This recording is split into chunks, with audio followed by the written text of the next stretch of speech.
Bueno, buenas tardes a todos. Vamos a comenzar con el Ateneo. En primer lugar, me voy a presentar. Mi nombre es Camila Uber, soy residente de segundo año de la Residencia de Bioquímica Clínica de Resistencia Chaco. Les voy a presentar el Ateneo de hoy, que corresponde a mi paso por la rotación en el sector de inmunología del Hospital Ferrando, que lo titulé Más allá de la fluorescencia, rol de los autoanticuerpos en la colangitis biliar primaria, o CBP. Como objetivo me planteé describir brevemente a la colangitis biliar primaria, mencionar los criterios diagnósticos, haciendo hincapié en los datos que aportamos desde el laboratorio. Específicamente voy a desarrollar los autoanticuerpos presentes en la colangitis biliar primaria, mencionando su implicancia y los métodos que tenemos para identificarlos. Y por último, les voy a presentar un caso clínico, que es el caso por el cual hoy presento este Ateneo. Entonces, comenzando, la colangitis biliar primaria es una enfermedad hepática colestásica autoinmune que se caracteriza por la inflamación y destrucción progresiva de los conductos biliares hepáticos pequeños. Esta inflamación constante produce una colestasis crónica que lleva a una fibrosis del tejido hepático que con el tiempo puede progresar hacia una cirrosis o enfermedad hepática terminal. Antes se la conocía como cirrosis biliar primaria. Esto cambió porque en la actualidad estos pacientes se diagnostican en estadios más tempranos gracias al mayor conocimiento y a la detección de pacientes en estadios tempranos, inclusive en pacientes que aún no presentan síntomas. Entonces, en el 2016 se decidió cambiar el nombre de cirrosis biliar primaria por colangitis biliar primaria. En cuanto a la epidemiología de esta enfermedad, es muy variable en cuanto a la incidencia y la prevalencia en todo el mundo. Se cree que esta variabilidad se debe a la diferencia entre los diseños de estudios que informan esta prevalencia e incidencia, también a la variación de los criterios diagnósticos que se utilizan para esta enfermedad.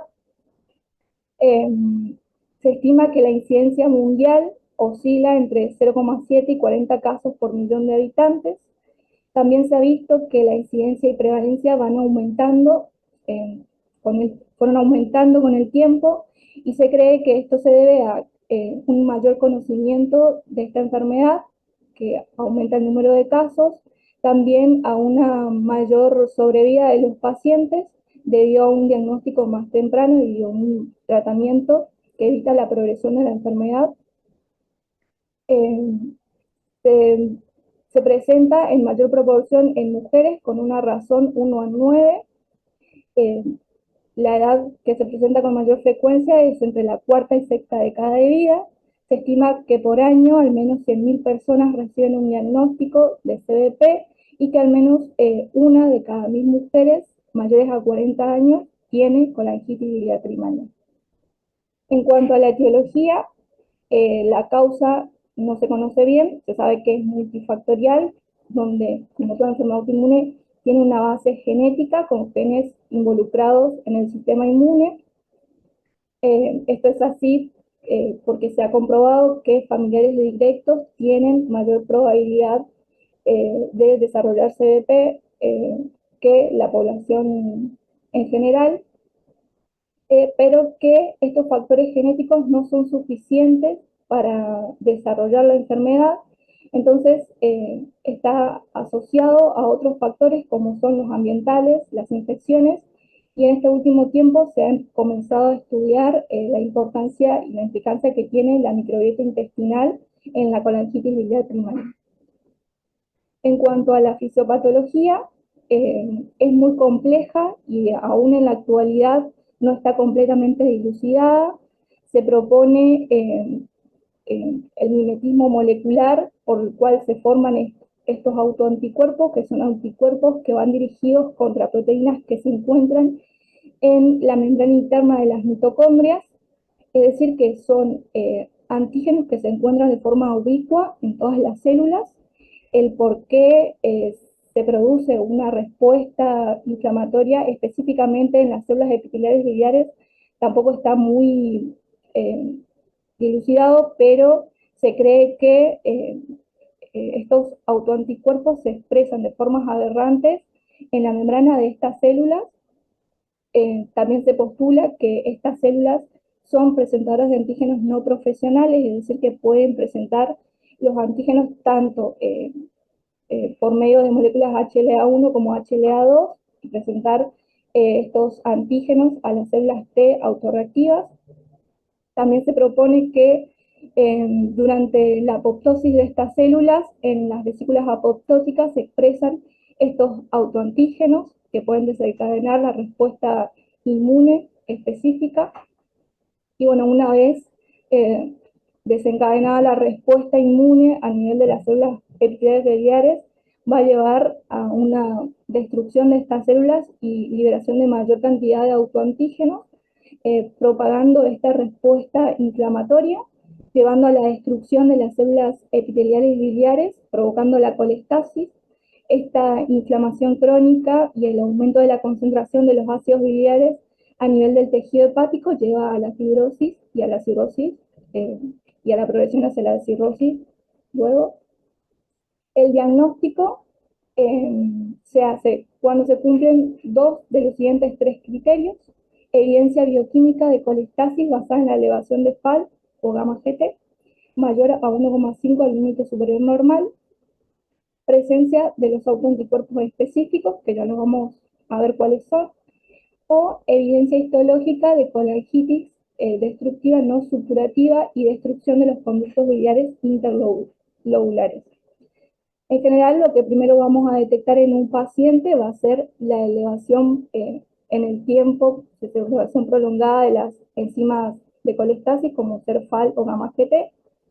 Una vez que tenemos estos, vamos a realizar estudios por imágenes para evaluar si existen alteraciones que lleven a esta colestasis. Si no las hay, vamos a recién ahí sospechar de una colangitis biliar primaria. Vamos a hacer el screening de anticuerpos específicos, que si son positivos ya vamos a tener un diagnóstico confirmado, pero existe una proporción de pacientes que pueden llegar a ser negativos contra estos anticuerpos, y ahí sí recién se debe realizar la biopsia del tejido hepático. Entonces, viendo ya los autoanticuerpos en la CBP, tenemos anticuerpos específicos que nos van a servir para el diagnóstico y anticuerpos que se pueden presentar en esta enfermedad y que no son específicos. Algunos de ellos son los anticuerpos nucleares, anticentrómeros, y los ENA o antígenos nucleares extraíbles. Se presentan alrededor del 30% de los pacientes con colangitis biliar primaria y pueden estar indicando alguna otra enfermedad reumática autoinmune asociada a la CBP, pero no son específicos. En cuanto a los anticuerpos específicos, vamos a tener los anticuerpos antimitocondriales y los anticuerpos antinucleares, que los más prevalentes son el GP210 y el CP100. En cuanto a los anticuerpos antimitocondriales, se han descrito varios antígenos asociados a estos anticuerpos, que los clasificó de M1 a M9, pero se evidenció que están presentes tanto en enfermedades hepáticas como no hepáticas, y que los estudios han logrado solamente vincular a la colangitis biliar primaria con los anticuerpos dirigidos contra los antígenos M2.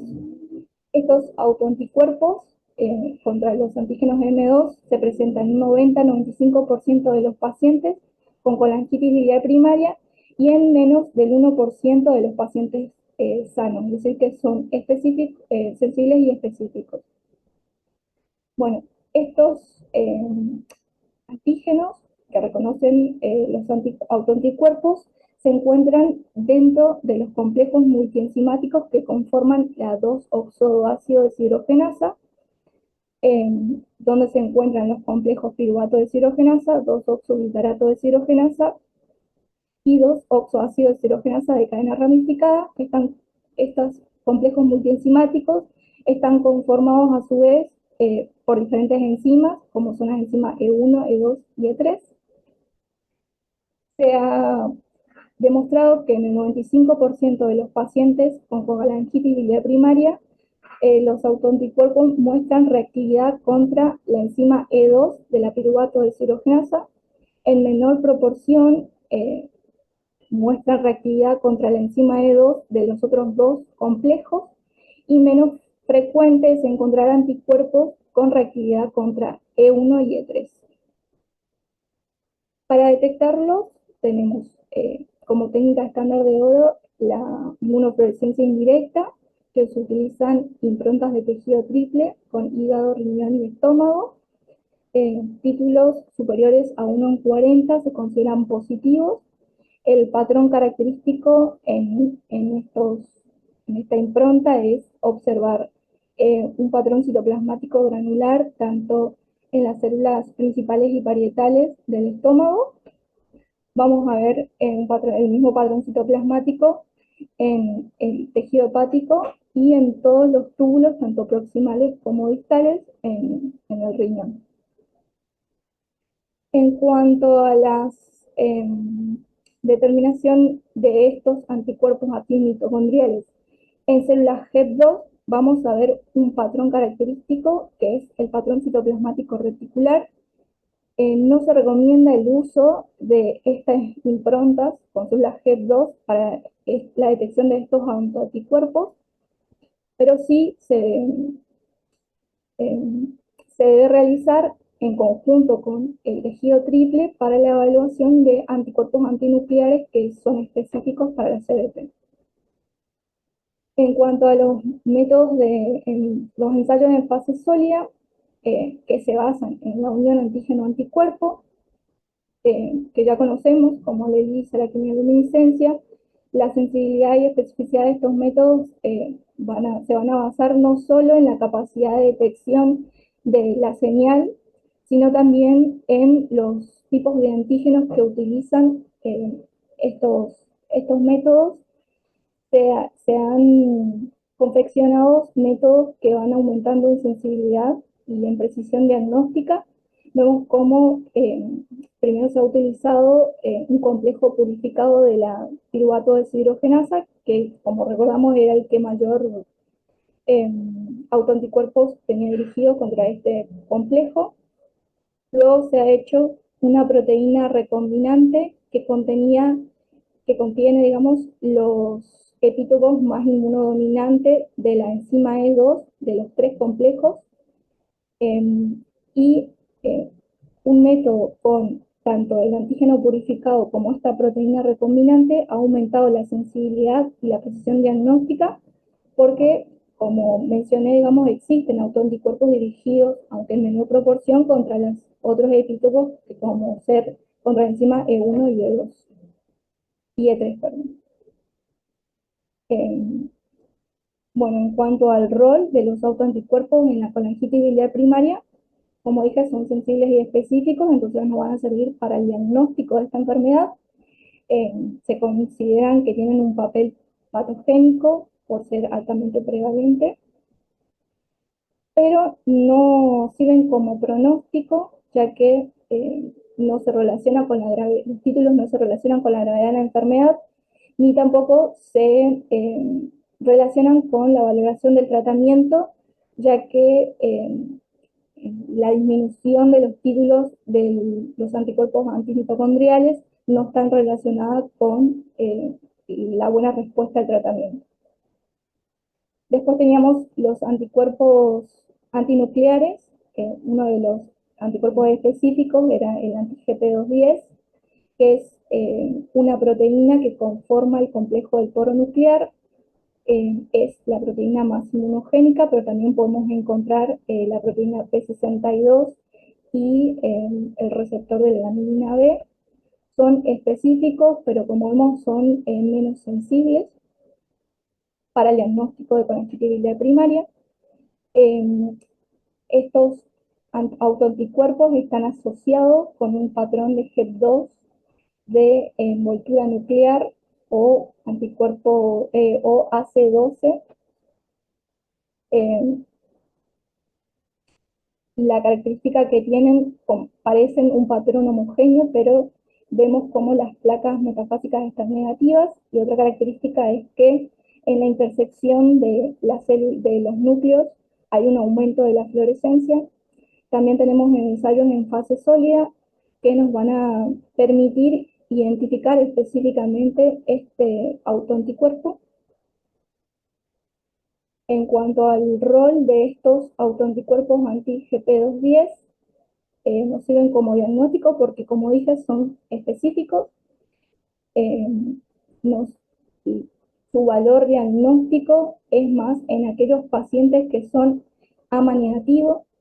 Eh, el papel patógeno no está muy dilucidado. Eh, Sirven como valor pronóstico, tienen un valor pronóstico y su presencia eh,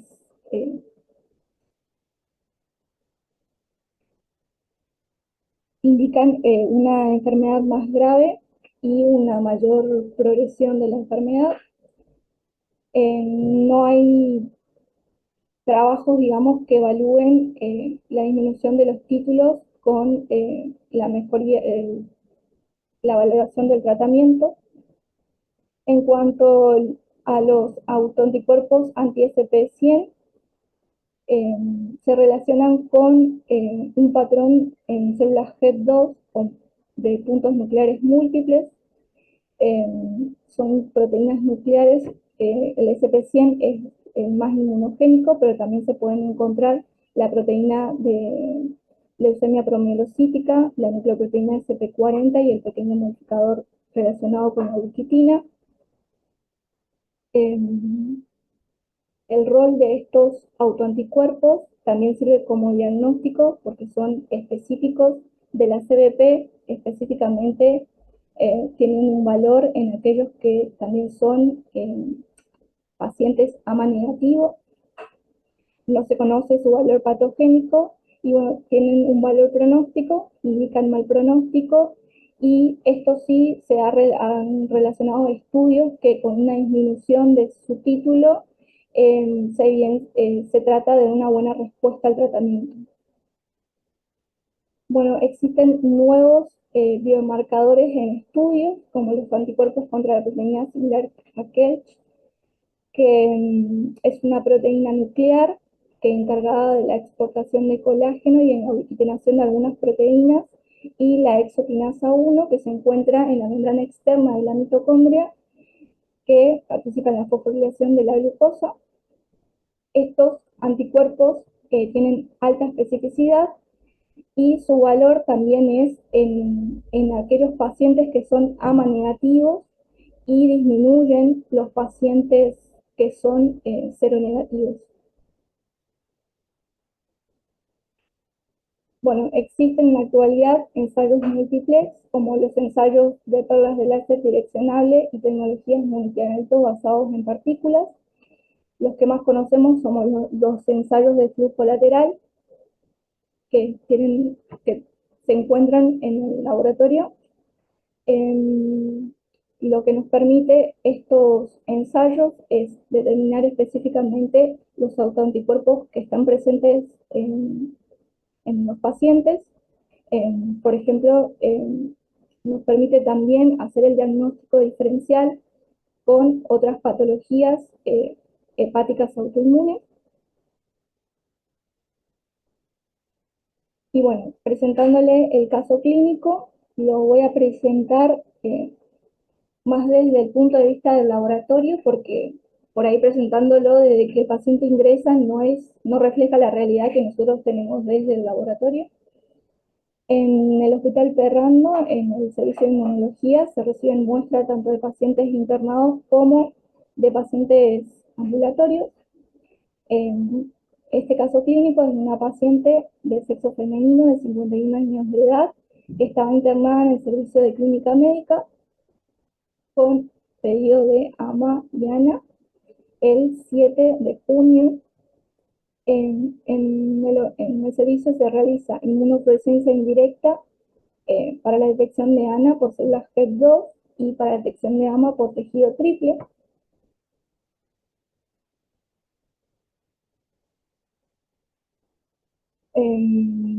Bueno, lo que se obtuvo, el patrón de células HEP2, se observó un patrón AC21 o citoplasmático reticular, pero el tejido triple, si bien se evidenciaba una fluorescencia, no era un patrón característico del patrón AMA. Ese mismo día que se realizan, que se procesa la muestra de la paciente, las médicas del Servicio de Clínica Médica se acercan al laboratorio y mencionan que esta paciente tiene una insuficiencia hepática. Entonces, investigando en su historia clínica, vimos que esta paciente ingresa por el servicio de guardia y emergencia el día 26 de mayo, eh, que a su ingreso refería a astenia de varios días de evolución, estaba febril, con signos vitales conservados, se le había derivado de un centro de menor complejidad para transfusión debido a porque presentaba anemia grave. Como antecedentes refería tener vitiligo de 40 años de evolución y una colangitis biliar primaria y celiaquía de hace 2 meses. En el laboratorio de ingreso presentaba una hemoglobina de 6,7 con un hematocrito de 22, leucopenia y plaquetopenia, una serie roja microcítica hipocrómica. Vemos como en la química solo vemos alteración leve de la GOT, un aumento de bilirrubina total a predominio de directa, y el coagulograma evidencia una disminución de la actividad de trombina, un RIN aumentado y una PTT dentro de los parámetros normales. Se realiza la transfusión de 2 unidades de glóbulos rojos y pasa a clínica médica para el tratamiento. El día 27 del 5, en el servicio de clínica médica, se evidencia un episodio de hemorragia digestiva, se realiza una videoendoscopía digestiva alta, se evidencian varices esofágicas de grado 1. El día 2 del 6 presenta hemorragia digestiva baja autolimitada, presentando hemorroides francas. Entonces, en los laboratorios se evidencia una insuficiencia hepática con hiperbilirrubinemia a predominio directa, una hipoalbuminemia y un TP disminuido. Presentaba FAL dentro de los valores normales, entonces los médicos decidieron confirmar la colangitis biliar primaria y por eso es que se piden nuevamente los anticuerpos específicos. Entonces, en el laboratorio, ante este patrón reticular y un tejido triple que no terminaba de convencer, se realiza el día, donde podemos ver una positividad para los anticuerpos antimitocondriales y para el GP210, que recordando era de mal pronóstico.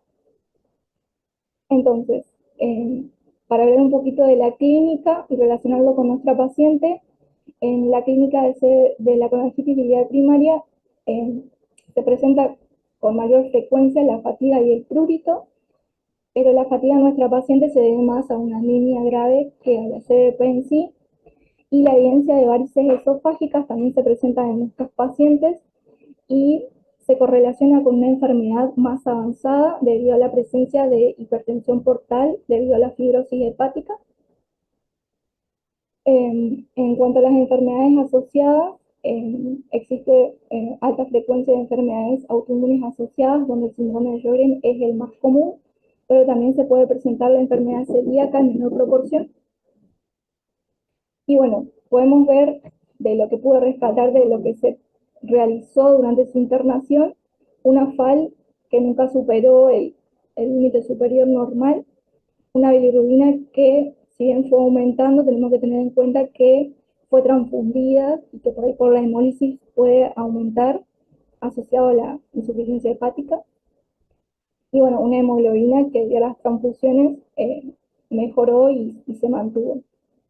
Entonces vemos cómo, teniendo en cuenta factores pronósticos, nuestra paciente tenía alteración de la bilirrubina, presentaba plaquetopenia, un RIN aumentado, una albúmina baja, y para evaluar el tratamiento, es decir, si responde o no al tratamiento, se necesita como mínimo 6 meses, pero se utiliza la FAL y la bilirrubina en cuanto a los datos que podemos aportar desde el laboratorio.